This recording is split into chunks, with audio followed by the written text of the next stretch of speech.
C'est marqué, Rabbi Nachman de Breslev, il a écrit, quand dans l'Avodat Hashem, dans le service divin, tout dépend des périodes de l'année, alors on sert Hashem différemment.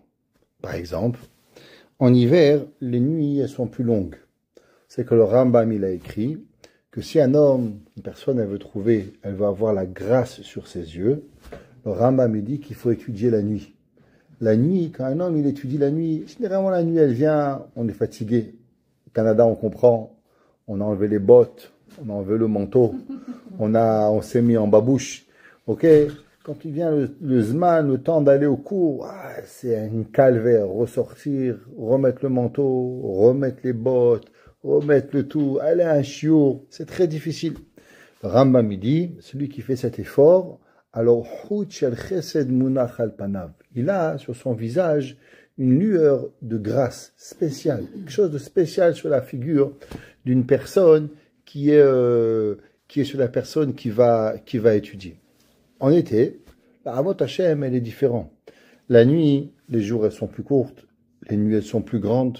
Un jour, il a dit, le Rav Mordechai Eliyahu, quand on est à Montréal, on n'a pas beaucoup de Yetzer Hara à cause des gens qui sont mal habillés. D'ici 8 mois par an, les gens, ils ont une couverture, 2 couvertures, 3 couvertures. À part des gens en BMA, des fois, je les vois, ils sont en mini-jupe en plein hiver. Je me dis, mais à combien il est grand le Yetzer Hara? Parce que même moi, tu me payes. La vérité, je sais pas. C'est pas qu'est-ce qu'ils ont à chercher par rapport à ça. Ça, c'est pas humain. C'est vraiment les achis pour être comme ça. Donc, en hiver, on a une différente Avodat Hashem. Généralement, en hiver, la Avodat Hashem, c'est de travailler la zrizout. Pourquoi? Le froid, il endort. Alors, quand on doit faire une mitzvah, on réfléchit 3 fois avant de faire. Est-ce que je vais au cours? Est-ce que je vais chez la madame? Est-ce que je vais aider ma mère? Est-ce que je sors les poubelles? Oh, vous avez oublié, mais rien que sortir le bac de poubelle, quand il vient avec la tempête de neige, quand il vient, on réfléchit 3 fois. Est-ce qu'il est assez plein? Il n'est pas assez plein? Est-ce qu'on le sort? Est-ce qu'on le sort pas? La avoda, il arrive à la tefila. Est-ce qu'on va à la prière? On va pas à la prière? On a invité à un kidouche. Est-ce qu'on va? On a beaucoup. La avoda, elle est BME dans la zrizout. On a vraiment envie de rester peinard à la maison, pas sortir, rester. Moi, j'ai lavé mes cheveux, j'ai fait ma douche, j'ai comme si. C'est toute la avoda. Et il faut combattre cela pour servir à Kadosh Baruch Hu, pour pouvoir y arriver. On raconte une fois une histoire qu'il y avait un jour un rave, il arrivait à Yerushalayim, mais quand il arrivait à la synagogue, il pleurait. Il demandait pourquoi tu pleures, Rabbi? Il dit parce qu'aujourd'hui c'est le Yertzai de ma mère. Il dit ok, mais elle est morte quand? Il dit, ma mère elle est morte il y a 50 ans. Et pourquoi tu pleures aujourd'hui? Il dit parce que ce matin il faisait très froid. Et j'ai 90 ans. Et moi j'ai pensé ce matin peut-être qu'il faisait trop froid pour sortir. Alors j'ai pensé peut-être que je vais rester à la maison et pas faire Kaddish ce matin, je ferai comme Mincha et m'arrive. Et je me suis rappelé que quand j'étais jeune, moi j'avais un rabbi privé, parce qu'à l'école il n'y avait pas l'école, on ne payait pas, c'était un rabbi privé. Et donc mes parents payaient un rabbi. Et c'était un hiver très très très froid, et mon père il vendait des cheminées. Son travail, il fabriquait une cheminée. Sur la cheminée, on cuisinait, on se chauffait, on faisait tout, toute la cheminée. Et comme il avait trop de neige, donc mon père il n'a pas pu aller à la grande ville acheter des briques. Donc, comme il n'a pas acheté des briques, il n'y avait pas de travail. Alors, le rabbi, il est venu voir mon père et dit, écoutez, vous n'avez pas payé le rabbi, il n'y a plus d'argent, ça fait 3 mois, ou vous me payez, ou bien je vais prendre un autre enfant, et votre fils, il n'aura plus d'études. Ma mère, elle a dit quoi? Mon fils, il va avoir pas de Torah. Elle a dit, démonte la cheminée de la maison et va la vendre. Il dit quoi? Il dit, on va crever de froid. Il dit, vaut mieux qu'on crève de froid, qu'on crève de Chilul Hashem. Que mon fils, il soit pas un Talmid Chacham. Et ils ont vendu la cheminée. Et durant tout l'hiver, on a mangé froid, on n'a pas eu de chauffage, tout le monde avait des couvertures, et tout ça pour que moi je vais étudier. Et ce matin, à cause d'un petit peu de froid, alors moi j'ai failli ne pas dire Kaddish pour ma mère. Alors je pleure de honte. Je pleure comment j'ai pu penser à rater le Kaddish pour ma mère, parce qu'il faisait un petit peu froid. Ma mère, elle a tellement fait de sacrifices pour nous. Ça, c'est pas possible. Maintenant, il arrive l'été, c'est une différente Avodat Hashem. Servir Hashem, en été, c'est différent. Faire attention. En été, on a plus de temps, Baruch Hashem, de faire Shaharit, on a plus de temps de faire Mincha, on peut, Baruch Hashem, prier. En hiver, c'est difficile, Mincha. En hiver, vous allez faire acheter un paquet de pâtes, c'est fini, hop, Mincha, il vous est passé. Si vous faites pas le mincha entre 1 heure et 2 heures, des fois, moi, si j'ai raté mincha, hop, barmenan, on peut rater le mincha, faut courir, faut aller. On a toujours la peur dès qu'on sort, on va dire, attends, mincha d'abord. Me dit pourquoi? Si on rate le mincha, je suis coincé. Oh, quand en été, vous avez le mincha de 1h30, 2h30, 3h30, 4h30, 5h30, 6h30, 7h30, 8h30 encore, vous pouvez faire mincha. Hier, on a fait mincha, il était 8h30 du soir, Baruch Hashem. On avait 7 heures pour faire le mincha, Baruch Hashem, on peut le faire à l'heure. Une différente à votre Hashem. Arvit, faire un peu attention, si on traîne un petit peu, dire le jour il se lève tôt. Bon, mais qui c'est qui va prier à 3 heures du matin? Quand même, on a le temps de pouvoir faire la tefila. Chez les chassidim, on dit que le principal de la avodat Hashem, c'est la achana, la préparation. Si on ne se prépare pas à une mitzvah, alors la mitzvah, elle peut pas arriver. Le Noam Elimelech, juste parce qu'il ne faut pas le citer, parce qu'on n'aime pas beaucoup, on ne va pas le citer. Alors, Noam Elimelech, Rabbi Elimelech de Lézinsk, Morei Rabbi. Alors, dans cette semaine, dans la paracha de Be'alotra, il demande, et dit, c'est marqué, la Gemara, dans Masechet Berachot, elle dit que les malachim, ils connaissent pas que la prière en araméen. Ils connaissent pas la prière de l'araméen. Il y a beaucoup d'explications pourquoi. On va essayer d'expliquer. Et Tosfot, il demande une question, il dit, mais comment c'est possible que les malachim, ils connaissent pas la prière de l'araméen? A priori, les malachim, ils connaissent même les pensées de l'homme. Et là, tout le monde demande, les pensées de l'homme? La pensée, c'est que Akadosh Baruch Hu, il connaît. Si c'est que Akadosh Baruch Hu qui connaît les pensées, comment ça se fait que Tosfot, il dit que les malachim, ils connaissent les pensées? C'est impossible. La pensée de l'homme, Barminan, si les malachim, ils savaient nos pensées. Heureusement qu'il n'y a que Akadosh Baruch Hu qui connaît nos pensées. Si on veut voler, on veut mentir, on veut faire du mal. Baruch Hashem, Akadosh Baruch Hu, c'est le seul et unique qui peut savoir nos bonnes pensées et nos mauvaises pensées. Nos bonnes pensées, Akadosh Baruch Hu, Mitztarfa le Maaseh, et nos mauvaises pensées, Baruch Hashem, on n'est pas puni à travers nos pensées. Alors, comment se fait-il que Akadosh Baruch Hu, tout ça, il dit, la Gemara dans Masechet Berachot, que les malachim, ils connaissent les pensées de l'homme. Tosfot, il dit, le Noam Elimelech, il explique que Tosfot, et il dit en vérité que les malachim, ils ne connaissent pas les pensées de l'homme, Baruch Hashem. Seulement, tout dépend comment on fait une mitzvah, alors, et comment on se prépare à la mitzvah, alors, cette mitzvah, les malachim, ils peuvent le savoir. Exemple, il dit un homme, il va prier. Dans la Torah, on sait qu'il y a 2 différentes prières. Il y a une prière, il y a des gens, blablabla.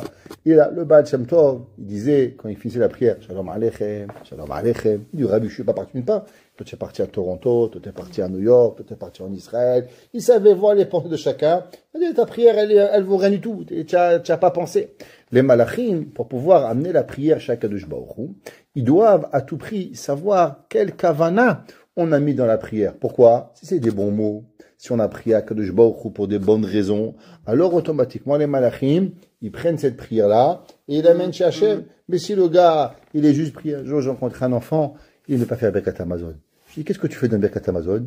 Il me dit, Rabbi, je compte de 1 à 288. Quand j'arrive à 288, mon père, il a fini Birkat Hamazon. Il compte 1, 2, 3, 4, 5, 6. Là, il est arrivé à 288, il avait fini le temps de faire Birkat Hamazon. À combien il avait compté le temps? Tellement ça lui pesait lourd. Pourquoi? Le pauvre, il comprenait pas, ça servait à rien. Il comprenait pas la mitzvah, l'importance. Il avait compté 1 à 288, c'était le temps de faire Birkat Hamazon pour pouvoir y arriver. Donc il dit Noam Elimelech que tout dépend de la préparation que l'on met dans la tefila. Comme un homme, qu'est-ce qu'il fait avant? La Mishnah dit non, c'est Pirkei Avot. Chassidim arishonim ayu shohim sha'achat kodem tefilatan. Les premiers pieux, ils se préparaient 1 heure avant la tefila. Qu'est-ce qu'ils faisaient? Qu'est-ce qu'ils faisaient pendant 1 heure? D'abord, la première chose, c'est libérer son cerveau, se libérer de tout le matériel, arrêter de penser au travail, arrêter de penser à ce qu'on fait, arrêter de penser aux gens qu'on aime, arrêter de penser, comme Shulchan Aruch ramène, pour pouvoir arriver en connexion directe avec Boré Olam, pour que l'homme, il n'a rien dans la tête à part Hachem. À la chale, qu'on n'a rien droit d'avoir dans la main avec un moment en fait tefila. Pourquoi? Parce que si vous avez même un café, même une bouteille d'eau, même un bébé, alors vous avez la tête, quand elle est connectée au bébé, elle est connectée avec la bouteille d'eau, vous n'arrivez pas à pouvoir penser à Kadosh Baruch Hu. Vous allez avoir peur de l'eau renversée. On doit être dans une préparation à la tefila, à Kadosh Baruch Hu. Les gens qui savent font un petit peu du yoga, les gens qui font un petit peu de la méditation, alors eux, ils peuvent vous dire, qu'est-ce que ça veut dire vider le cerveau? Savoir vider le cerveau de tout pour pouvoir penser uniquement à Boré Olam. Shulchan Aruch dit que l'homme, quand il fait la tefila, il doit être en préparation à penser que à Kadosh Baruch Hu, comme si qu'il n'a rien de matériel et que sa tête, elle est que dans la spiritualité. Shulchan Aruch ne ramène pas la Kabbale. Shulchan Aruch ramène la halakha. C'est halakha lemaaseh, comment l'homme, il doit arriver, Beshat Tefila, que l'homme, il doit être dans une connexion avec Kadosh Baruch Hu extraordinaire pour pouvoir y arriver. C'est ce que l'homme, il doit avoir. La tefila, elle doit se préparer. Une mitzvah, comment on fait une mitzvah? Toute l'importance d'un mitzvah, c'est comment la personne, il s'est préparé pour la mitzvah. C'est marqué qu'au moment où Avraham Avinu, devait faire la Akedat Yitzhak, alors c'est marqué, Vayomer Elav Malach Elokim, et il lui a dit, l'ange de Akadosh Baruch Hu, Al Tishlach et Yadercha Alanar, n'envoie pas ta main à l'enfant, qui yata yadati qui yere elokimata. Parce que maintenant, je sais que toi, tu es un homme qui craint Dieu. Tous les commentateurs ils demandent comment le malach de Dieu, il a su que Avraham Avinu, il craignait Dieu. Qu'Hachem, il sait qu'on le craint. Je comprends. Ça aurait été marqué Vayomer Elokim el Avraham. Et Hachem, il a dit Avraham. Ça aurait été marqué Vayomer Malach Elokim. L'ange d'Akadosh Baruch Hu. Comment l'ange d'Akadosh Baruch Hu, il a su. Mais Farshim, ils expliquent et ils disent, parce que chaque mitzvah, elle a un moteur. Vous donnez à boire à quelqu'un, ça fait un bon café, chaque chose. Alors, il y a deux façons de faire. Il y a un gars, il vous donne à boire, vous donnez. Pourquoi vous voulez pas qu'il vous casse la tête? Et là, vous êtes en train de laver votre maison, le gars, il sonne pour la tzedaka. Je vais m'assouler, tiens, prends $1, casse-toi, je vais pas te voir. Alors, on a donné $1. Voilà, on a fait la mitzvah. Mais, pourquoi on a la mitzvah? Parce qu'il veut pas qu'il me casse ma tête. Alors, j'ai envie d'être seul, j'ai pas envie de me déranger. Quand il te demande de faire un gâteau, tiens, je te fais un gâteau, casse-toi. Ouais. Alors la mitzvah, elle est quoi? Ce qu'il a, la mitzvah, elle est pauvre. Elle a pas de jus. Maintenant, quelqu'un, il vient, il dit, waouh, tu sais, il y a une maman, la pauvre, elle a pas de quoi manger. Ouais, elle a pas de quoi manger. Comment je pourrais lui faire plaisir? Qu'est-ce qu'elle aime? Combien d'enfants elle a? Elle a 6 enfants. Qu'est-ce qu'elle aime, la maman? Tu sais, c'est une madame, il lui manque du fer. Ah, tu sais quoi? Je vais aller acheter des brocolis. C'est bon, c'est du fer. Je vais lui acheter ça. Et vous allez au magasin. Vous dites pas, allez, qu'est-ce que je lui cuisine? Vous lui demandez qu'est-ce qu'elle a besoin. Vous allez au magasin. Vous lui faites des brocolis. Vous lui faites du fer. Vous lui faites du fromage. Vous lui faites de la viande. Je sais pas. Chacun, qu'est-ce qu'il aime et qu'est-ce qu'il a besoin. Quand vous lui apportez son repas à la maman, le repas, il a une autre valeur. Le repas, il est quelque chose de totalement différent. Pourquoi? Parce que vous êtes investi à savoir qu'est-ce que la maman elle avait besoin, qu'est-ce que le monsieur il avait besoin, qu'est-ce que la personne elle avait besoin, qu'est-ce qu'elle veut. Alors la mitzvah, elle monte. Tout dépend de la préparation que vous faites à votre mitzvah. Alors la mitzvah, elle va monter. Numéro 1. Numéro 2. Plus on met de mitzvah et on met de pensée à Kadosh Baruch Hu et on pense rien à nous et on fait que pour Kadosh Baruch Hu et plus la mitzvah elle va monter. Plus je pense à moi, j'écris en gros Israël, Meir, très busy, il t'a offert un cadeau, j'ai pris 4 heures pour aller te cuisiner. Bon, j'ai fait un beau cadeau, c'est vrai, mais les masses, j'ai eu un peu de gava. Alors qu'est-ce qu'elle arrive? Il arrive que maintenant cette mitzvah, elle n'est pas l'ishma, mais une mitzvah qui est totalement l'ishma, que je fais rien, que personne ne sait rien, et que je fais de tout mon cœur, cette mitzvah, elle est propulsée dans le ciel pour que Akadosh Baruch Hu il amène. Maintenant, la mitzvah, le malach, qu'est-ce qu'il sait? Chaque fois qu'on fait une mitzvah, il y a un malach qui est créé. Non, il y a des petits malachs, il y a des moyens malachs, il y a des grands malachs, et il y a des très très très grands malachs. Maintenant, comment le malach, il est grand, petit, moyen? C'est la taille, quand il mesure 1m80, 1m90, c'est comme un gars, je vois Hatan, 1m80, 1m75, il m'a dit, je fais 1m78. Je lui dis, bah, non, parce que 1m80 c'est grand, 1m75 c'est petit, 1m70. Je suis ok, je vous combien de kilos vous voulez aussi, combien vous voulez tour de taille, comme ça va marcher. Ah, ça fonctionne pas comme ça la vie. En tout cas, chacun avec son heshbon pour pouvoir arriver. Le malach c'est quoi? Le malach c'est par rapport à la yirat shamayim que nous avons. Plus l'action, elle est déconnectée de nos besoins et elle est que pour Akadosh Baruch Hu, et plus le malach il a envoyé chez Akadosh Baruch Hu. Avraham Avinu, tu es son fils. Est-ce qu'il y a le moindre kavod de tuer son fils? Est-ce qu'il y a le moindre plaisir de tuer son fils? Vous mangez vendredi soir le poisson au pois chiche, c'est une grande mitzvah. Mais la vérité, c'est très très bon. Ok?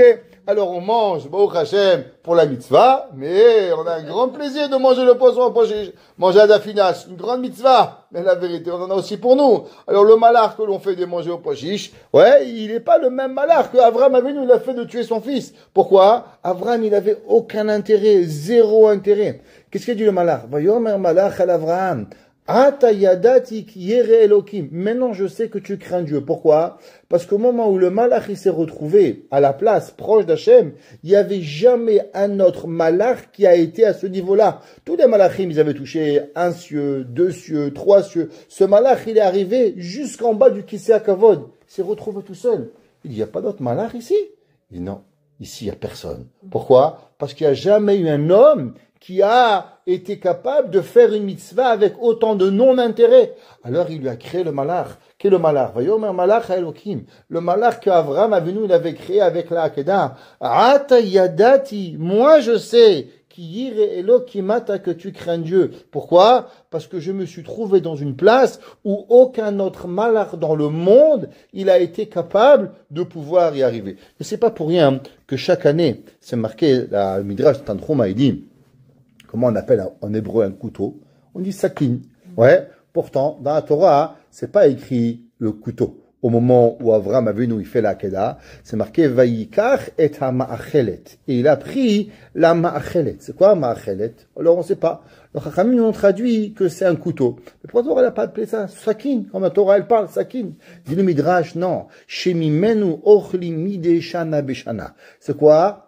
Ma'achelet, ça vient du mot manger. Que grâce à cette mitzvah-là, nous allons manger d'année en année. Chaque année, quand il arrive Rosh Hashanah, qu'est-ce qu'on fait tout Rosh Hashanah? On prie à cause du souvenir de la Akedah. Pourquoi? Parce que toutes les autres mitzvot qu'un homme y fait, je vais vous dire même Moshe Rabbeinu, monter sur le Har Sinaï, même descendre la Torah, après tout, il y avait du kavod. Waouh! Moshe Rabbeinu, 40 ans, vous croyez que les Juifs, ils étaient des idiots? Ils n'ont pas dit, waouh, Moshe Rabbeinu, il est monté. La grandeur de Moshe, c'est que Moshe Rabbeinu, lui, il n'a pas fait attention au kavod qu'on lui a donné. Mais bien sûr que tous les Juifs, ils ont dit, waouh, les Avdil ben milliard VLF Avdalot. Quand il y a une star de cinéma, il fait un truc, tout le monde dit, waouh, imaginez-vous, parler à Dieu, la Torah, non, on a écouté 2 dibérot, on est tous morts. Non, Hachem, il a parlé à Nochi Hachem, Loïe, Lotissa, Zachoret, Kabet Avicha, Lotirtsa. Qu'est-ce que les gens ont dit? Moshe Rabbeinu, quel rabbin, il est un grand rabbin. Vadaï, que tout le monde il a parlé. Alors Moshe Rabbeinu aussi. C'est pour ça qu'à Torah, le Mahamad d'Arsinaï, c'est une de se rappeler. Mais vous allez voir qu'on se rappelle pas, on dit, ah c'est les Ma'an Moshe Rabbeinu, qui bête la Torah, l'Arsinaï, c'est pas la Torah. Mais, Avraham Avinu, Yitzhak Avinu, ah c'est les Ma'an, Yitzhak Avinu, Shenekad Agabe Amizbeach, Eloke Avraham, Eloke Yitzhak, Veloke Yaakov. Pourquoi? Parce que ce sont des mitzvot qui était dénigré de tout rapport intérêt.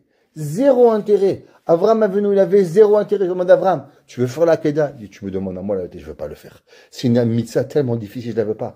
Et Yitzhak, tu veux être tué? La vérité, moi, je veux vivre. Moi, je veux pas que mon père, il me tue. J'ai pas envie. Avram, il avait zéro intérêt. Yitzhak, il avait zéro intérêt. Et, qu'est-ce qu'ils ont fait? Les deux, ils ont fait une mitzvah qui était 100% l'ishma. Et une mitzvah comme ça, c'est arrivé une fois dans la vie. Une fois dans la vie, c'est arrivé. On raconte chez les Hasidim, il y avait une autre fois. On raconte qu'il y avait un jour, un homme, il avait hérité les téphilines du Baal Shem Tov. Alors, il avait hérité les téphilines du Baal Shem Tov et ils avaient une fille qui s'est mariée. Alors la femme, elle dit, tu sais, les téphilines du Baal Shem Tov, on peut les vendre et avec, on peut avoir une belle somme d'argent. On pourra marier notre fille avec un beau khatan, faire une belle khatouna. Tu sais, regarde, je vais vendre des téphilines pour du poulet, je vais vendre des téphilines pour de la viande, pour avoir du couscous. C'est chouma, téphilines contre un traiteur. La vérité, ça vaut pas la peine. Si tu veux, je le fais, mais c'est pas... Enfin, mais t'es convaincu, dit, tu as raison, tu sais quoi? Ça vaut pas la peine. Top, le mari, il a gardé ses téphilines. Il est arrivé sous côte, il arrive, et qu'est-ce qu'il y a? Il n'y avait pas de hétrog. Et le mari, il arrive à la maison avec un beau hétrog. Sa femme me dit, d'où tu as eu le hétrog, chérie? Et tu sais, j'avais téphilines du Baal Shem Tov. Alors, la femme, elle a vu rouge, vert, jaune, violet, quoi. Le mec, il m'a, pour un citron, un hétrog, il a vendu téphilines du Baal Shem Tov. Moi, je lui ai demandé pour une robe, j'avais pas de perruque, j'avais rien en mariage de ma fille, j'ai rien eu. Et lui, il est parti pour son hétrog. De rage, elle a pris le hétrog, elle a mordu, elle a cassé. On raconte que lui, il s'est dit, regarde, les téphilines, je les ai plus. Le hétrog, je l'ai plus. Et Tzerara, tu vas voir mon karas, ça je te fais pas cadeau. Ça je te donne pas. Alors il a repris son hétrog, il est parti, et il est parti dans sa chambre et il a rien dit à sa femme. On dit que dans le ciel, ça a été la même mitzvah qu'au moment de la Akedat Yitzhak. Ce que l'homme, il a fait de pas crier, parce qu'il avait le droit de crier, il aurait le droit de hurler, la colère, la peine. Il a rien dit. C'était une autre fois, on raconte comme ça chez les Hasidim, c'est le même niveau de la mitzvah de la Akedat Yitzhak. Mais il en reste que chaque mitzvah, si elle n'est pas préparée, alors la mitzvah, elle ne vient pas. Une mitzvah, pour qu'elle soit accomplie, une mitzvah, il faut que ce soit préparé. C'est pour ça qu'à Torah, de Shabbat, qu'est-ce qu'elle dit la mitzvah de Shabbat? Elle dit Hachinu et Hashayaveyu. Il y a une mitzvah de préparer. D'après beaucoup des décisionnaires halachiques, préparer Shabbat, c'est une mitzvah de la Torah. La Gemara dit, d'où est-ce qu'on sait? La Gemara dit Rav Safra Machi Reisha. La Gemara dit il y a une mitzvah bo yoter mi bishtucho. Par exemple, c'est quoi l'exemple? Si un jour un khatan doit se marier, vous savez que d'après la halakha, il n'est pas obligé de venir au mariage. Il peut envoyer un messager. Donc à votre mariage, si votre khatan n'y vient pas, il dit qui tu es toi? Je te connais pas? Il dit non, moi je suis le messager. Ça marche. C'est marqué Ha'ish Mekadesh Bo ou Bishlucho. Un homme, il peut se marier, lui, ou avec un messager. La Gemara, elle dit pourquoi c'est marqué Bo ou Bishlucho, lui un messager. On n'avait qu'à dire Ha'ish Mekadesh Bishlucho. Si déjà on peut se marier avec un messager, c'est sûr qu'on peut se marier avec soi-même. Pourquoi? Parce que ça n'existe pas une mitzvah qu'on peut faire à un messager et que nous on peut pas faire. Donc pourquoi c'est marqué Bo ou Bishlucho? La Gemara a dit de là on apprend que mitzvah Bo yotemi Bishlucho. C'est vrai qu'on peut se marier avec un messager, mais il y a une mitzvah particulière que le khatan y soit là le jour du mariage. Attention, vous savez que la kala aussi n'est pas obligée de venir. La kala aussi elle peut envoyer un messager. Donc si le khatan ne se présente pas, tu lui envoies un messager et comme ça entre deux ils se marient et Mazatov pour pouvoir y arriver. La Gemara elle ramène, elle dit d'où est-ce qu'on apprend ça que mitzvah boyoté bishtucho. La Gemara elle dit on voit que Rav Safra, Rav Nahaman, tous ces rabbins quand ils préparaient Shabbat, même qu'ils avaient des employés, chacun d'eux qu'est-ce qu'ils faisaient? Ils préparaient eux-mêmes. Un, il avait le poisson, un, il salait la tête de mouton. Chacun d'entre eux, ils avaient un travail particulier au Shabbat. Pourquoi? Pour accomplir la mitzvah de préparer le Shabbat. Après les poskim, c'est marqué que même s'il y a une machloket dans la halakha, est-ce que Rav shemachal al kevodo mahul ou en kevodo mahul? Ça veut dire quoi? Il y a une halakha qui est Melech shemachal al kevodo, en kevodo mahul. Un roi que on l'a déshonoré. Et le roi, il veut pardonner, il n'a pas le droit. Pourquoi? Parce que le kavod du roi n'appartient pas au roi. À qui il appartient? Il appartient au roi. C'est marqué Som, Tassim, Alech Hamelech.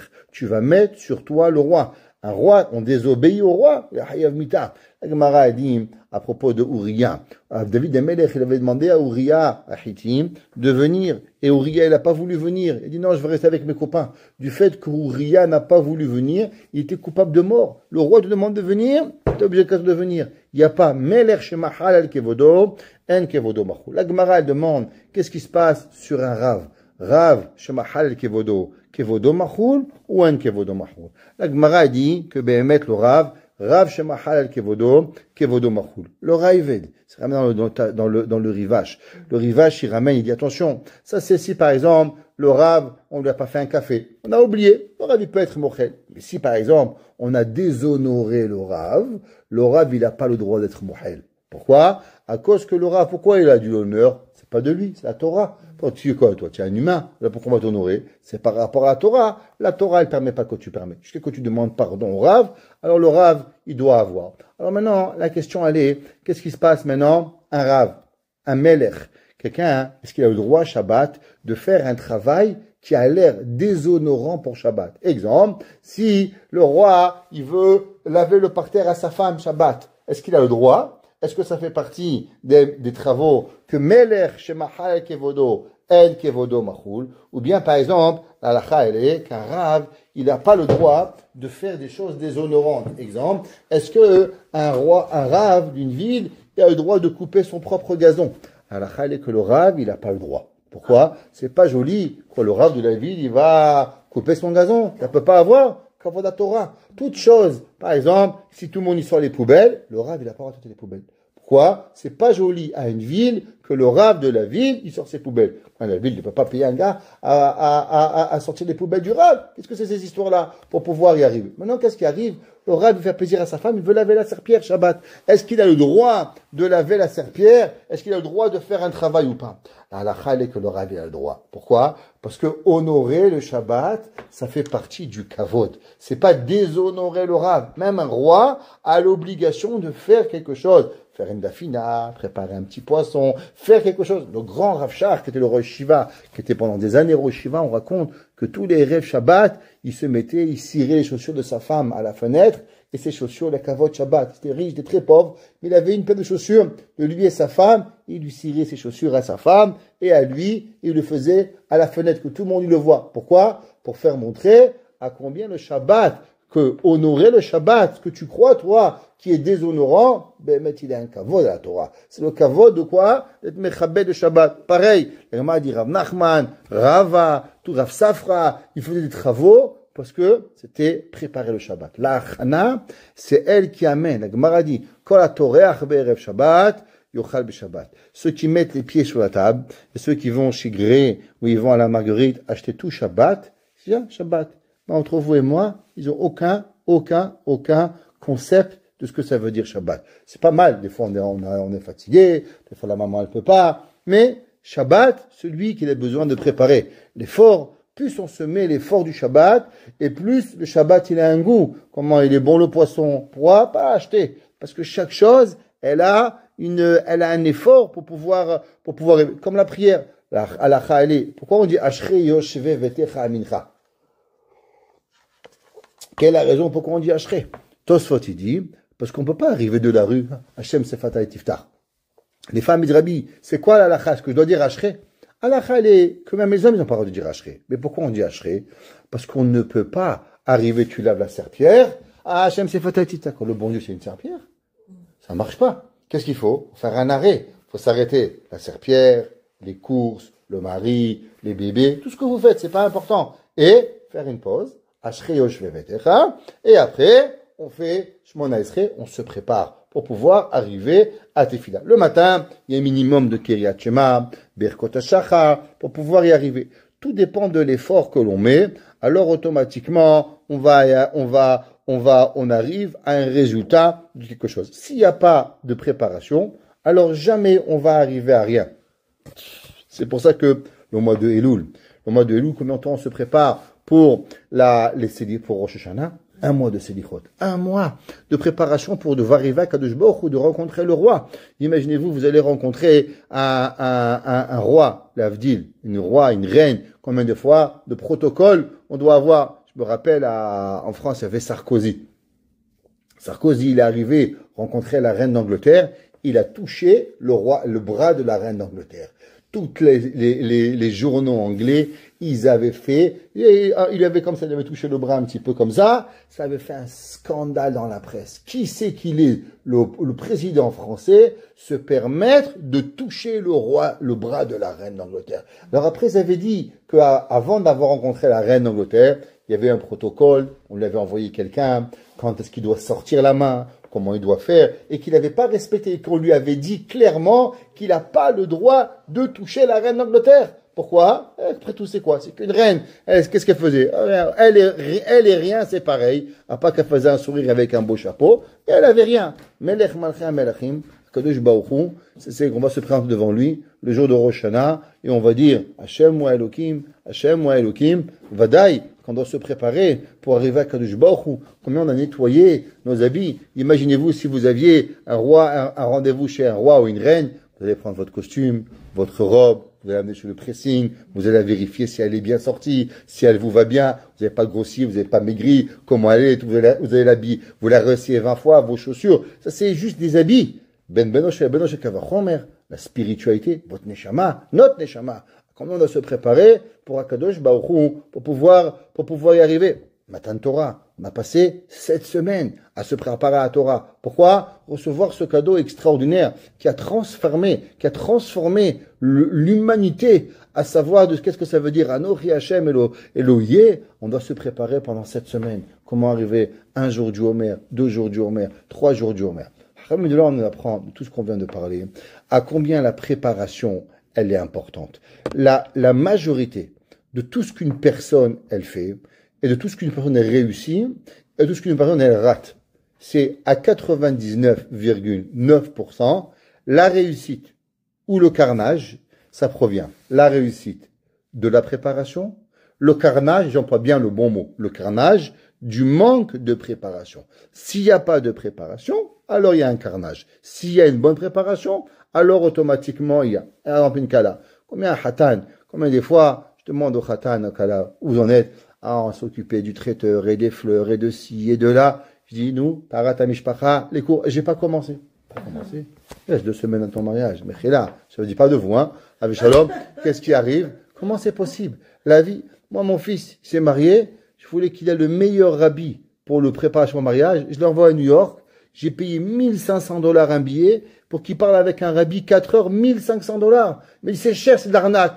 Je dis, c'est pas cher. Je dis, c'est la vie de mon fils qui est en jeu. Est-ce qu'il y a de mieux pour pouvoir le préparer à sa vie, qu'il a un bon rabbi qui va lui préparer? Qu'est-ce que c'est $3 000? Je suis pas millionnaire, mais je préfère payer $3 000 que payer $30 000 un divorce. Qu'est-ce que ça représente? Tu vas chez un thérapeute toute ta vie. Il faut savoir où il faut mettre son argent, où il faut savoir investir. Alors on a eu du poulet le jour du mariage de mon fils, ça je vous promets. Il n'y avait pas des pièces montées, mais mon fils il a appris avec le meilleur habit, la halachot. Ma belle-fille elle avait pas acheté une robe, elle a loué une robe, mais elle avait des bons cours de Tarat Mishpacha. Ça c'est pourquoi, où est-ce qu'on met nos priorités dans la vie? Les gens, ils passent toute leur vie à des futilités et ils oublient les choses qui sont importantes pour pouvoir arriver. Une maman, une femme, elle va au mikvé, regardez combien de temps? 7 jours. Tarat Mishpacha, Shevanekim, Bdikot. Pourquoi? Tara, ça met la Kedusha à la maison. La Kedusha ne se prend pas à la légère. Alors on doit arriver à se préparer. Maintenant, quand il arrive l'été, c'est le moment où il y a besoin de plus de préparation qui existe pour pouvoir y arriver. L'été, c'est le moment où il y a le plus de Yetzerara. Les gens y pensent que l'été, c'est un Yetzerara pour les hommes. Mais en vérité, le Yetzirah, il est encore beaucoup plus grand pour les femmes que pour les garçons. Le Ramoshe Feinstein, il dit par exemple, Alakha, Tshuvot, Ramoshe Feinstein, il dit que c'est une mitzvah de construire une piscine. De quoi? Construire une piscine. Pourquoi? Non. Il dit pourquoi? Il dit à cause que un des plus grands Yetzirah. Pourquoi les gens, ils quittent la Torah? C'est à cause qu'il fait chaud et ils veulent aller nager. Et comme il n'y a pas des piscines séparées, alors ils vont nager mixte. Et quand ils vont nager mixte, après de toute façon, je suis un bandit, je suis une bandit, je suis un rachat, je suis une rachid. Alors maïrpat, et après automatiquement, il sort du Derech HaTorah. Il dit à Moshe Feinstein qu'il y a une mitzvah à une communauté d'avoir une piscine où les hommes, ils peuvent nager, où les femmes peuvent nager, bien sûr séparés, je n'ai pas dit les femmes et les hommes. Les hommes, virgule, les femmes, les enfants, avoir à nager. Pourquoi? Comment un rave il peut venir nous dire, il y a une mitzvah de construire une piscine. C'est ce que Ramoshe Feinstein, je t'aime beaucoup. Moi, j'ai appris ma Torah, 613 mitzvot, 7 mitzvot des Rabbanan. J'ai pas vu ni que c'est une mitzvah de nager, ni c'est une mitzvah d'avoir. Mais là, ils ne vont pas inventer des choses. Et on ne peut pas prendre l'argent des gens pour pouvoir y arriver. Il y a des gens, ils inventent des sociétés pour ramasser de l'argent. Il y a un jour un gars, je connais un gars il n'y a pas longtemps, il ramasse d'argent, $300 000 pour soi-disant école, $400 000, du bluff total, Gezel Gamour. Alors, qui c'est qui donne la permission? Personne. Bon, on vole les gens, c'est pas grave. Mais Ramoshi, il vole pas. Il m'a dit que moi, j'ai le droit de construire une piscine à Pietarat à Kodesh, je ramasse de l'argent. Comment c'est possible, ça? La réponse, ne vous inquiétez pas, je ne construis pas une piscine. Ok, c'est pas dans mes projets. Alors, la réponse, c'est qu'il faut savoir où est-ce que c'est la faille et où elle est la difficulté dans Taharat HaKodesh. Un homme, il doit réfléchir. Qu'est-ce que c'est? Où est-ce que l'on va? Comment on va? Raconter une histoire. Il y avait un jour un Rav, qui est toujours encore vivant, il s'appelle le rabbi de Munkach, Rabbi Feldbrand. Ceux qui ont connu à Montréal, Rabbi Feldbrand, c'est le Rav de Munkach, il habitait même à Côte-Saint-Luc. Il y a à peu près 25 ans, il habitait à Montréal. Et un Rav qui connaît Kol HaTorah Kula, Mamash, Yoshev Elomed, il apprend tous les jours 8 heures, sans arrêt. Ça va pas ce que sa journée. Il a un CDR qui doit apprendre 8 heures. Et sa femme ne le dérange pas. Et s'il y a une urgence, il recommence. Ça, il doit étudier, bien sûr, la journée et l'après-midi, mais il doit étudier 8 heures d'affilée. S'il s'arrête pour n'importe quelle raison, il recommence les 8 heures de zéro. Ok? Alors, Mamash, Kodesh Kodashim. Et un jour, il a ramené une halakha, pas une halakha, un concept qu'il a appris dans un cours de Shalom Bayit. Il a dit la chose suivante. Il a dit que, vous savez, le plus grand problème à la maison, le jeune Kala, vous devez apprendre, quelle différence entre un homme et une femme. Il dit une maman, elle est à la maison, elle a travaillé, elle s'occupait des bébés. Alors toute la journée, elle a fait des besognes qui sont pas tellement intellectuelles. Pas tellement intellectuelles. Elle était là, elle a travaillé, elle n'a pas eu le temps d'échanger avec quelqu'un. Elle était dans un bureau, dans une école. Alors toute la journée, qu'est-ce qu'elle a fait? Elle a travaillé, on va dire, avec ses mains. Mais son intellect, c'est pas tout le monde qui a un travail intellectuel qui arrive à avoir une conversation, à avoir quelque chose de profond. Donc c'est des femmes, elles aiment avoir des conversations profondes. Le mari, à l'inverse, toute la journée, il est à la yeshiva, il a parlé le Rambam, et le Rashba, et le Raïved, et Rashi, et Tosfot, et qu'est-ce qu'il pense celui-là, et qu'est-ce qu'il arrive, et sa tête, elle va exploser. Baruch Hashem, il était avec du bruit. Je sais pas, dans une yeshiva, comment ça se passe, ça crie, ça parle, hein, c'est incroyable. Alors il arrive à la maison, il crève de faim, il a envie de manger, et il n'en peut plus. Et sa femme, elle veut épanouir sa tête. Et lui, il veut épanouir son ventre. Il y en a un problème. Un, elle veut la tête, et l'autre, il veut le ventre. Et donc lui, il arrive à la maison, sa femme, elle commence alors, comment tu vas? Qu'est-ce que ta harouta, elle t'a dit? Si j'ai lu un article, mais lui, il est en train de bouillir, lui, il a mal au ventre, lui, il rêve déjà au poulet barbecue, qu'il va manger, le poisson teriyaki, je sais pas ce qu'il va manger, pizza, et elle lui parle maintenant de ses problèmes, il arrive pas, et là, ça explose. Comme ça explose, alors maintenant, il se dispute. Il a dit, qu'est-ce qu'il faut faire? Le Rabbi Tober, il ramène au nom du Rav Tober. Il dit, il est interdit à un homme d'arriver à la maison affamé. Interdit. Un homme, s'il a trop faim, c'est obligé, quand ta femme ne va pas te servir à mourir, va t'arrêter, va dans un magasin, achète-toi un paquet de chips, va t'acheter un petit crackers, et comme ça, tu le manges, et tu rentres à la maison, et tu as pas faim. Et comme ça, ta femme, elle t'as une demi-heure devant toi, t'as mangé un petit quelque chose, et là, tu as le temps de lui parler, tu arrives. Alors, j'étais à ce chiour-là, c'était en 1997. Vous êtes trop jeune pour vous rappeler, mais moi je me rappelle, c'était à l'époque on enseignait, lui et moi, on enseignait sur Vanon, chez Rabbi Zagoui, comment il s'appelle, au Merkaz. Lui il enseignait au 3e étage, et moi j'enseignais au 2e étage en 97, j'avais le cours avec Rabbi Zagoui, on enseignait. Et jeudi soir, après, on s'asseyait ensemble, et on avait un chiour ensemble, et on chantait, et ainsi de suite. Alors, il y avait quelqu'un qui lui a demandé, Rabbi, et moi je suis un avrer kollel, et moi j'ai pas toujours l'argent pour pouvoir m'arrêter et acheter quelque chose. Chaque sou, elle m'est comptée. Je sais que c'est ça qu'il faut, mais j'ai pas l'argent. Et là, le Rav, il lui a dit, alors prends l'argent de Maaser. Il lui a dit, investir dans son Shalom Bayit, c'est tellement grande mitzvah, c'est tellement important qu'une personne ne donne pas l'argent du Maaser, parce que ta femme, elle mérite toute ton attention. Et il n'y a pas une plus grande personne qui a besoin d'avoir ton attention à 100% à part ta femme. Et si maintenant tu vas rentrer comme une boule de nerfs, alors automatiquement, tu n'as pas le droit de rentrer comme ça. Tu vas juste dire, ne donne pas le maaser, va t'acheter un gâteau avec, il avait dit un potato knish, c'est ce qu'il avait dit. Go buy yourself a potato knishes on the cheshbon of the maaser. Ce qu'il avait dit, je me rappelle, c'est les mots exacts qu'il avait dit. Pourquoi? Où est la halakha là? La halakha, elle n'est pas là. Seulement la halakha, c'est que, est-ce qu'un homme, s'il n'a pas d'argent, est-ce qu'il peut faire la peine à sa femme? Un homme, il doit prévenir son shalom bayit, plus que tout. Un homme dit, Rabbi, j'ai des problèmes avec shalom bayit, mais j'ai pas d'argent. Est-ce que je vais chez un psychologue pour arranger mon shalom bayit ou je donne maaser? Hacham, bien sûr, tu vas chez un psychologue. Alors avant d'arriver chez le psychologue, va t'acheter un gâteau, ça va coûter moins cher. Le shalom bayit, il va gagner pour pouvoir y arriver. Qu'est-ce qu'on voit? Là, on voit d'ici que toute la vie, c'est un yesod. Le yesod de la vie, c'est la préparation. Si on ne se prépare pas aux choses, alors on n'arrive à rien. Une tfila, c'est pas une prière, une tfila. Un Shabbat, c'est pas un Shabbat. Un Yom Kippour, c'est pas un Yom Kippour. La Torah nous dit, pourquoi on doit manger la veille de Kippour?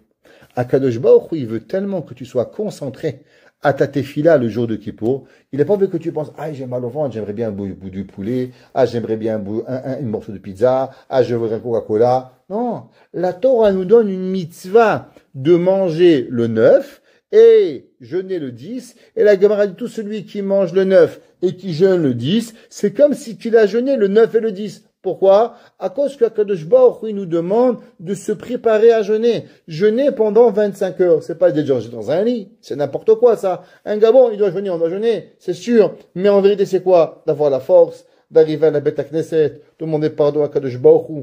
Comment on arrive à tout ça? On arrive à pouvoir, en préparation, à se préparer au mitzvot. Si on ne se prépare pas au mitzvot, on n'arrive à rien. La Gemara dit que Shammai, comment Shammai il faisait? Shammai, depuis dimanche, il arrivait au marché, il allait au marché, il trouvait, il dit, ah, il est beau ce verre, la kavod Shabbat. Ah, elle est belle ce melon, la kavod Shabbat. Moi, je vous ai dit 20 fois. Chez nous à la maison, même une paire de chaussettes, comme ma mère elle nous achetait, je sais rien, une paire de chaussettes, interdiction de la mettre avant Shabbat. On devait garder. Ma mère, Mechila, elle achetait des collants pour elle, kavod Shabbat, Mechila. Mais c'est comme ça. Pourquoi? Toute chose qu'on a, on a un pyjama. Quel rapport pyjama? Shabbat, tu mets Shabbat le pyjama. Dis maman, mais c'est un pyjama.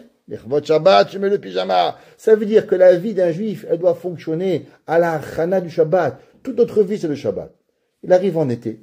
Si quelqu'un ne se prépare pas aux difficultés de l'été, c'est impossible qu'une personne, elle passe l'été.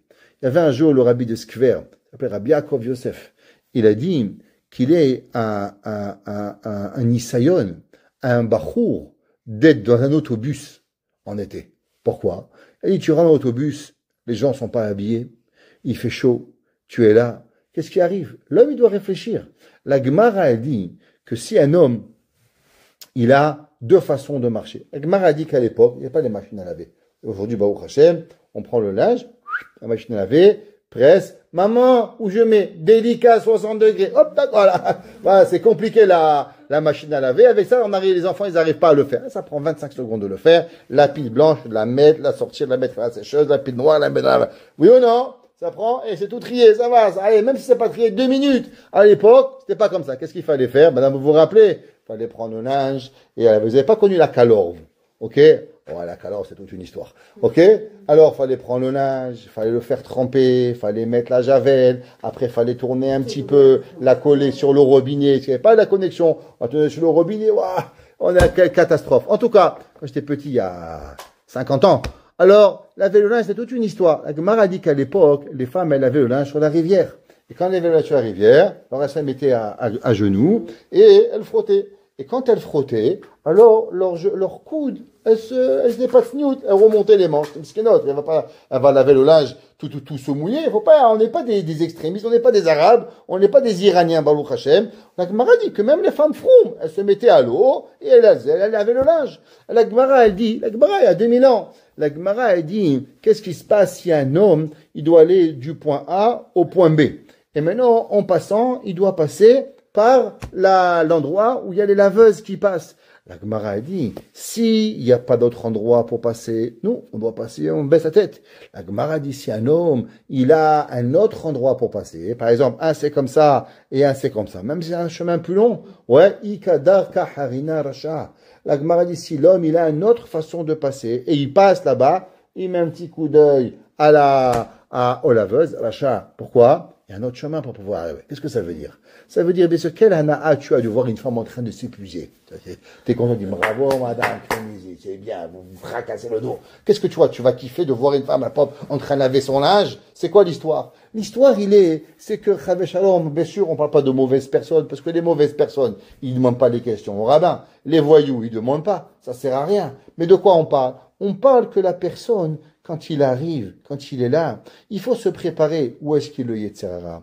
Comment avancer avec le Yetzirah? Comment faire pour pouvoir y arriver? On arrive, on est bien sûr, la chaleur, il y en a qui ont plus chaud que d'autres, il y en a qui ont moins chaud que d'autres. Il y a des gens, il fait 38 degrés, ils mettent un manteau. Il y a des gens, moi j'ai connu, vraiment, ils sont là, ma femme, 38 degrés, à Miami, il fait froid, non, tu veux pas le manteau? Je dis quoi, 38 degrés, moi je transpire comme un chamois sur le gilet. Je dis bon, au Rachem, elle n'a pas froid, elle n'a pas des tirara de se mettre en maillot.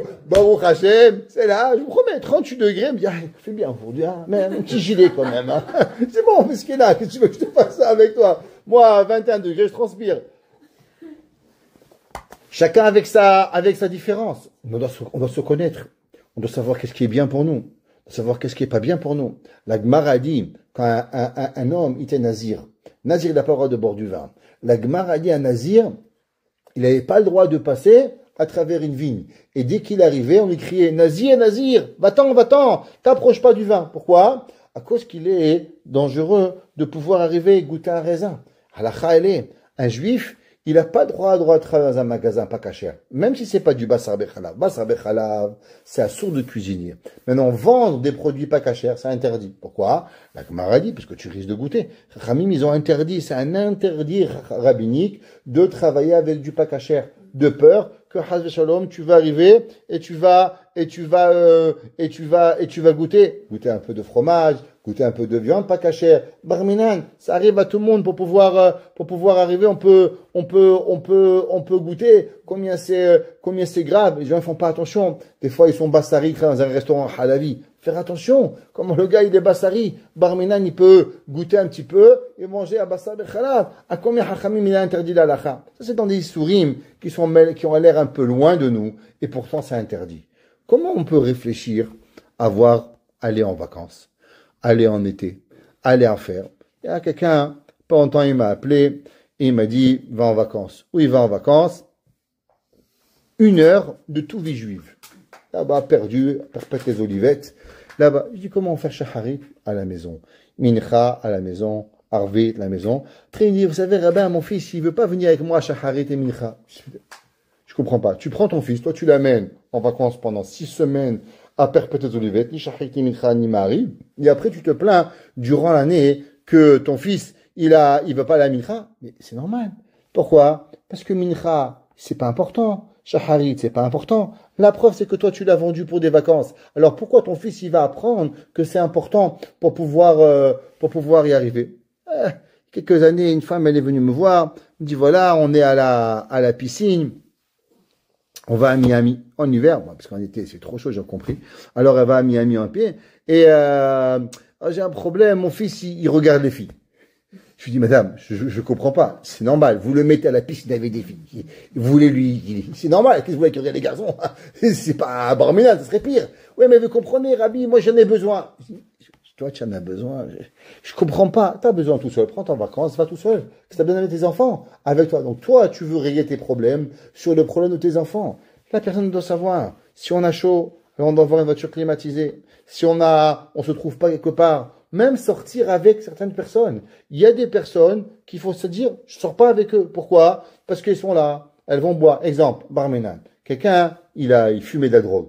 Ouais. C'est quoi la première chose qu'on lui apprend? Tu arrêtes de droguer, te remets plus jamais avec des copains qui se droguent. Pourquoi? Parce que c'est la tentation de pouvoir se droguer. Un gars, il fumait. Il arrête de fumer. Qu'est-ce qu'il faut pas? Jamais plus les gars qui fument. Pourquoi? Parce que la tentation de les voir sortir le paquet de cigarettes, le briquet, tu vas aller au moins club, tu vas refumer pour pouvoir y arriver. Quelqu'un qui travaille sur quelque chose. Si on veut avoir un passé un été, si on veut arriver, c'est marqué dans la Kabbalah que Esav veyado ohezed be'akev Esav. Et la main de Esav, de Yaakov, elle tirait le talon de Esav. Veyado ohezed be'akev Esav. Il dit le Zohar, pourquoi? Il dit à cause que Esav, il a dit, moi, je suis prêt à tout donner. Tout donner. Mais moi, je prends 3 mois. Je donne à Yaakov Avinu 9 mois. Mais je lui prends 3 mois.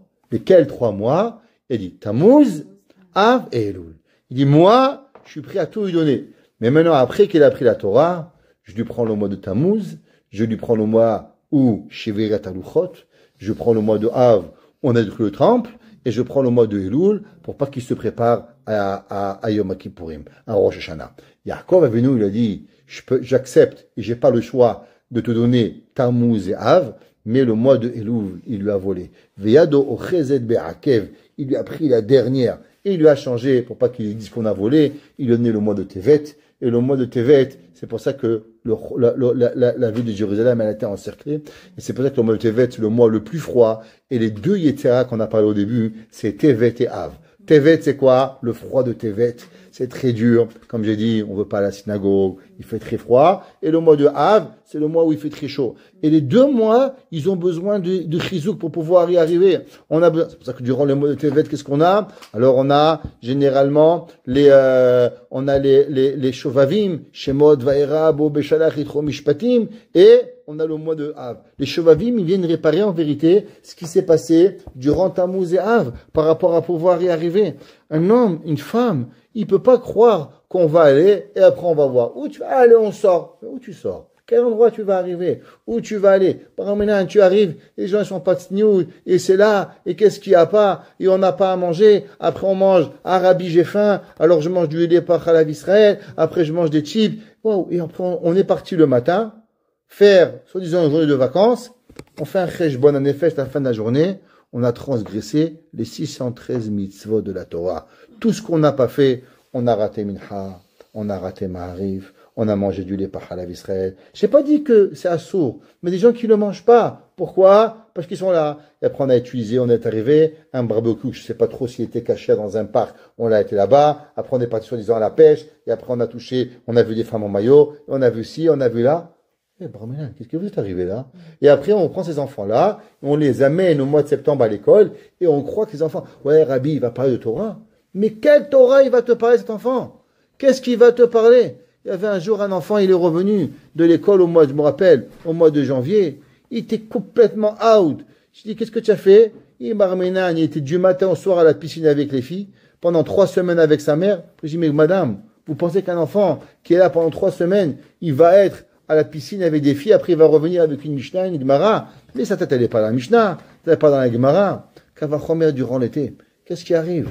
Comment on arrive? Oh, d'abord, la première chose durant l'été, c'est la tzniout. Il faut savoir. Après, il y a le Seder Haïm, la façon de vivre. Les gens y vont, ils savent, ok, c'est vrai, il n'y a pas l'école à 7 heures, mais qu'est-ce que ça veut dire? Parce qu'il n'y a pas l'école, alors on peut dormir jusqu'à midi, 1 heure, il est au Shaharit, il est au Kirat Shema, il est où un Seder Haïm, où aller étudier. Ah, bien sûr, on peut organiser par exemple une fois, enfin un trip, ils appellent ça un trip. Ok, un voyage, un grand, on va au zoo, je sais pas où on va, là-bas. Alors on part à 9 heures du matin, on arrive, ok. Mais la vie, elle est pas un trip. La vie, elle est pas un amusement. La vie, il y a Shaharit, il y a étude de Torah, tous les jours, Keviot, Mincha, Ma'ariv. Qu'est-ce qui se passe? Même une maman, c'est parce qu'on est une femme ou on est une fille, alors on n'a pas une mitzvah d'étudier, on n'a pas une mitzvah d'être mitchazek dans la Torah. Qu'est-ce que c'est ces histoires? Le bon Dieu, il n'est pas en vacances. Le bon Dieu, il est là tous les jours. On doit venir étudier, on doit venir faire, on doit arriver. Qu'est-ce que c'est? Les vacances, ça n'existe pas. Les Français, ils ont une maladie. Quand ils sont en vacances, le bon Dieu, il est en vacances aussi. Ils vont en vacances là-bas, à Cannes, là-bas, l'été dernier, à Torah Box. J'ai fait des questions. Où vous êtes? Alors, on est à Juan-les-Pins.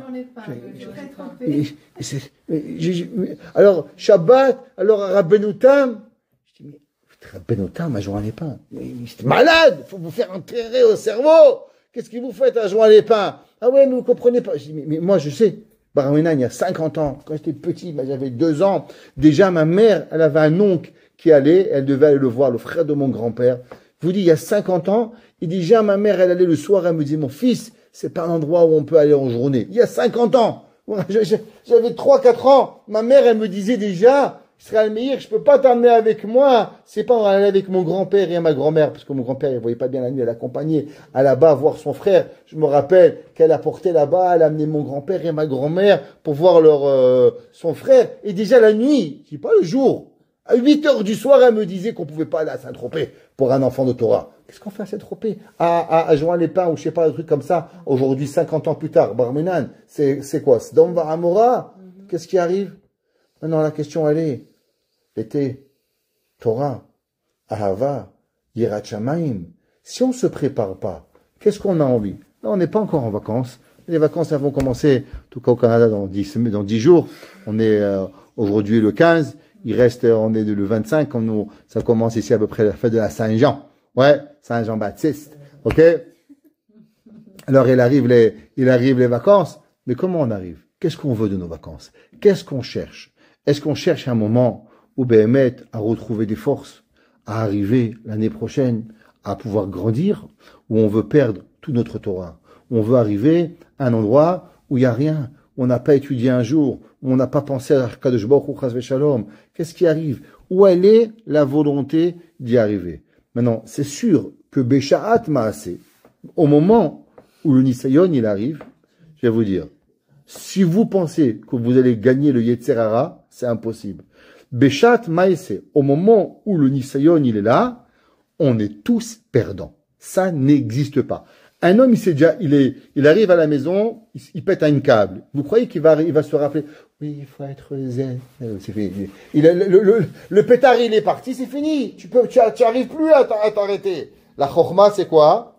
D'assurer de ne pas allumer le pétard à mèche. Parce que quand le pétard, il est parti, on ne peut plus s'arrêter à pouvoir y arriver. Un gars, il rentre à la maison, il a super faim, il n'a pas mangé, ça fait 2 jours, et sa femme, elle lui raconte, chérie, j'ai une théorie, arrête d'expliquer. Mais la théorie, ça va être madame. Il va plus penser. Pourquoi? Parce qu'il va arriver. Ou l'inverse. C'est ce qui arrive. Ce qu'il faut, c'est la hachana. Hachana, c'est ça que la personne, elle a besoin. Et l'erreur que tout le monde y font, c'est quand on met nos enfants, qu'on se met nous-mêmes, nos maris, nos familles, dans des situations qui sont pas gérables. Exemple, si on prend un enfant et on le laisse sans structure pendant tout l'été, qu'est-ce que vous pensez qu'il va arriver? Vous croyez qu'il va se réveiller le matin? Maman, j'aimerais avoir une chavruta. Mais ça n'existe pas, ça. Qui est serlev à Adam, ramine ou rav. L'enfant, il aime la passivité. L'homme, il aime ne rien faire. Et doucement, doucement. Moi, j'ai vu des enfants à l'école, je dirais pas à laquelle, ils finissaient l'école le 23 juin. Leur téfiline, il restait tout l'été sur l'étagère. Ils mettaient pas les téfilines pendant 2 mois. 2 mois, barminan. Comment c'est possible que les parents, de temps en temps, ils les prennent? De temps en temps, pourquoi tu sors de temps en temps avec la perruque, toi? Quand il y a un coup oui, un coup non, tu as la perruque. Mais non, on a la perruque tous les jours. Maquille pas, les chômages, moi, maquille pas, tombe, je me réveille. Je me dis, qu'est-ce qui se passe? J'ai pas du maquille pas. Il me dit, mais il est 3 heures du matin. Je dis, mais il peut même à 4 heures du matin. On dort pas sans kippa. L'homme, il peut pas arriver. Il doit avoir une kippa sur la tête. Pareil. Une personne, elle doit se préparer. Amidot, avouer Hashem. Comprendre c'est quoi le Ratzon Hashem. Qu'est-ce que Hashem veut? Bien sûr, c'est pas la même façon de servir Hashem en mois d'hiver. C'est pas la même façon de servir Hashem là, avant de Pessah.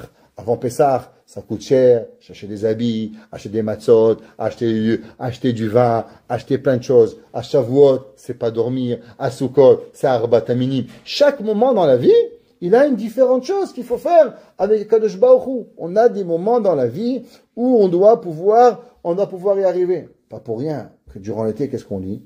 On lit Parashat Balak. Qu'est-ce que Balak il a dit? Parashat Bilam, il a maudit l'Israël, il a voulu le maudire en tout cas. Et qu'est-ce qu'il a dit? Matovu alecha Yaakov, mishkenotecha Israël. Comment on se comporte, comment on s'habille, comment on est, comment on arrive, comment être chez soi à sa maison. Ça commence être à la maison, comment on y va, comment on marche. J'ai raconté cette histoire. Cette semaine, j'étais à la Brit Mila de ce garçon, c'est pas je vais la répéter parce que c'est une histoire incroyable. En 1998, j'étais directeur à Yavne.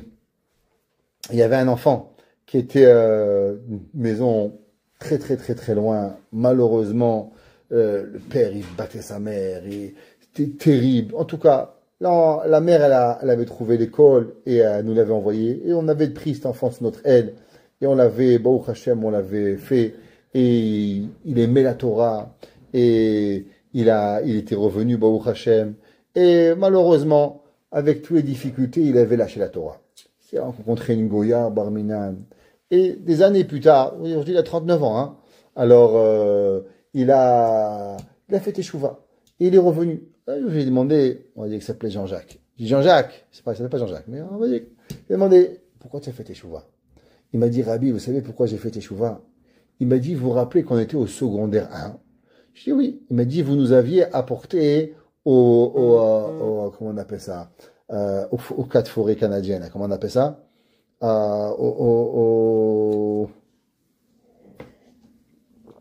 sais pas, vous savez, il y a les pingouins, là, au Canada, à Montréal, là, comment ils appellent ça? Au Biodôme. Là, apporté au Biodôme, Razak. Je dis alors. Et il m'a dit, on est arrivé, on avait des sandwichs.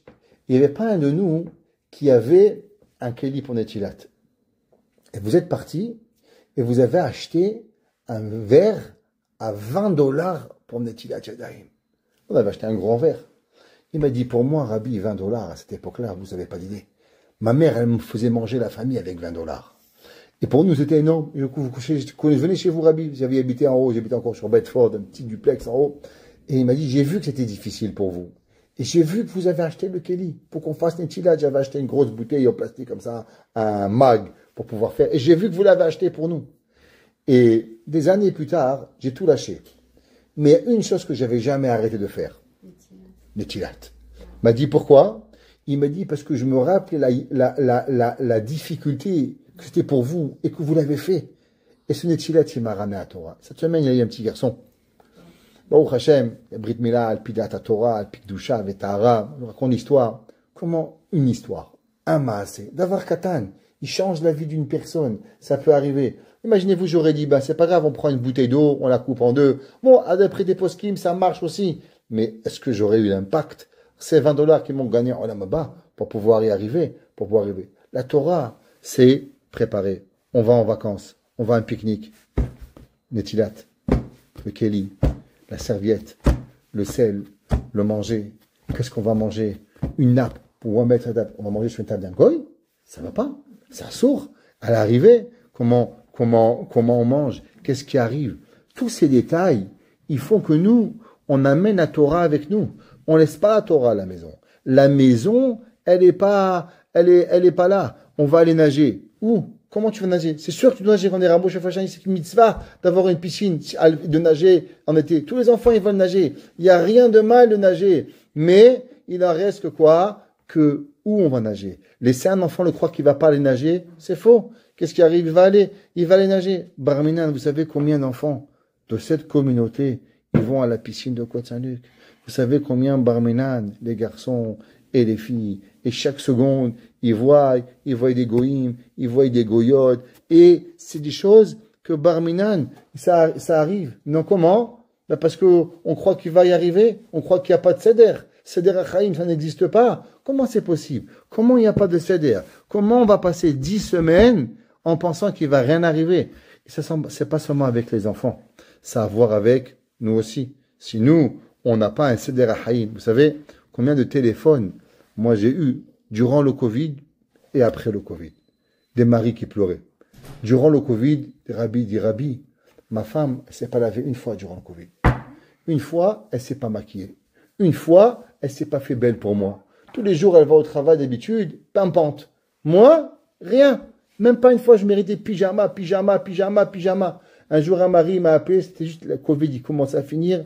Sa femme, elle est partie à Montréal. Il ne savait pas que je venais de Montréal. Il a appelé sur Torah Box. Et sa femme, elle est partie à Pharmaprix. Il m'a appelé, il me dit, Rav, ma femme, je pleure. Je dis, pourquoi? Il m'a dit, depuis 4 mois, c'est la première fois qu'elle s'est mis du rouge à lèvres. Moi, je mérite pas qu'on me mette du rouge à lèvres. Quoi, pour le goy de Pharmaprix? Et il ne savait pas que je savais c'était quoi Pharmaprix. Il m'a dit, pour le goy, elle se maquille pas pour moi. Qu'est-ce que ça veut dire?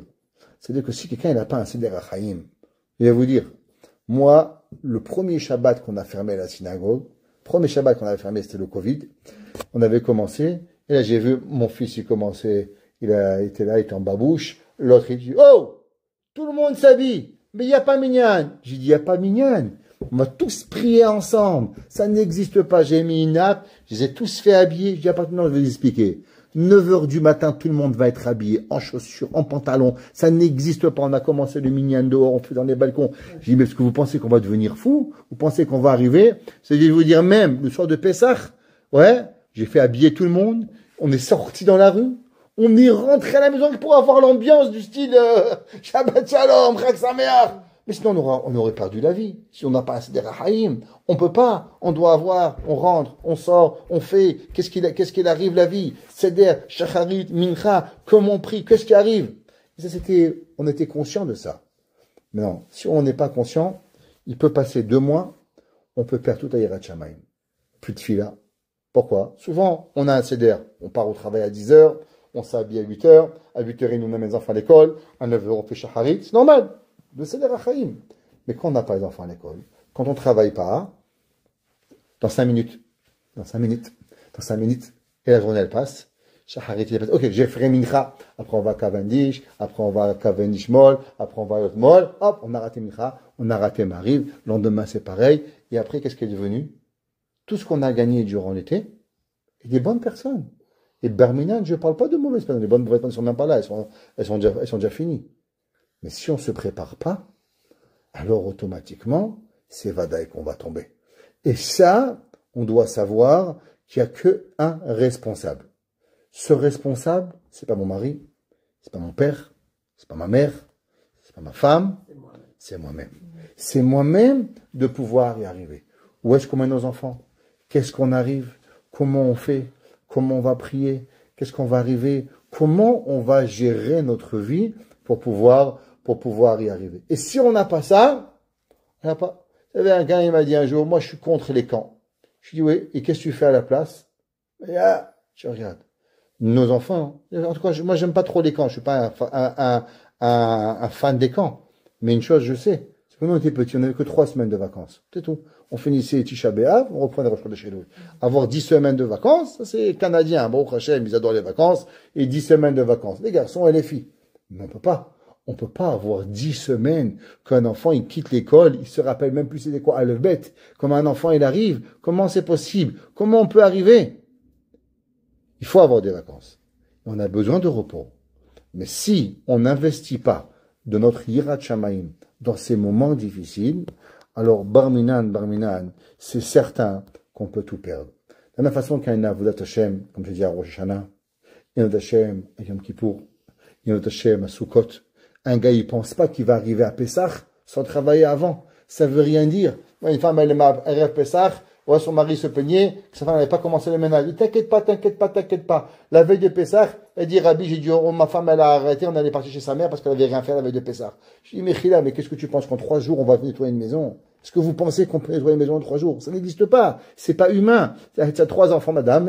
Mais tiout, tu peux pas cachériser. Il faut 24 heures pour cachériser. Il faut nettoyer les frigidaires. Il faut enlever le khamet. Quand vous cachérisez votre maison en 2 jours, vous. C'est impossible. Moi, je vous promets, je suis un bulldozer, mais j'y arrive pas. C'est impossible de pouvoir, même un hôtel à 6 mashgichim, ça nous prend plus que ça pour pouvoir arriver. Alors, comment on peut, maman avec des enfants, elle peut y arriver? Et la maille, c'est qu'on se prépare pas. La Torah dit, vayachinu et asher tavivu. Pour apporter à Kadosh Baruch Hu, il faut une achana. Achana, c'est une mitzvah de Horaïta. Tout ce qu'on veut réussir dans la vie. Shabbat, préparation. Tfila, préparation. Ktusha, préparation. Mariage, préparation. Celui qui croit qu'il va arriver le jour du mariage sans sa robe, pas possible. Oui, mademoiselle, vous mariez, allez voir la perruque, la zongue, le si. Et ma fille, sur son mariage, je me rappelle combien de listes elles avaient à faire pour pouvoir, je dis, tellement de choses à faire pour une nuit de mariage. Je dis, papa, tu comprends pas. Je dis, mais je comprends, je me suis aussi marié, moi. Je suis pas un fou, ok? Ah bah, les maïsés, pour leur faire plaisir, pour qu'elles ressentent ce moment, alors elles se préparent tellement. Ouadin, l'été, il arrive. Je sais que c'est difficile ce que je vous dis, mais si on se prépare pas à le pic d'Oucha Vetara, c'est Vadaï. Certain qu'on se plante. Et quand on se plante, les conséquences, elles peuvent prendre des années à pouvoir se relever. Pour ne pas arriver à cela, Hachamena Berosho, réfléchissons qu'est-ce qu'on veut faire, qu'est-ce qu'on a à faire, comment le faire le mieux al Torah. Il y a tout qui est possible. La Torah, elle n'interdit rien et on peut avoir les meilleurs moments de la vie si juste on met un petit peu de soi-même, un petit peu de bonne volonté, un petit peu de ahava, un peu de yirat shamayim. Alors on peut passer un été extraordinaire et à la fin, on est fier de nous. Quand il arrive Rosh Hashanah, waouh! À combien j'ai pas fait un pont, comme disent les Français, de Shavuot à Rosh Hashanah. À l'inverse, j'ai connecté mon Sivan, mon Tammuz, mon Av, mon Elul, et je donne à Kadosh Baruch Hu tous les efforts que j'ai faits, et je suis fier de moi, je suis fier de notre maison, fier de notre Yirat Shamayim, pour pouvoir être Behemet à 100% avec Akadosh Baruch Hu, Baruch Hana et Leolam. Amen ve Amen.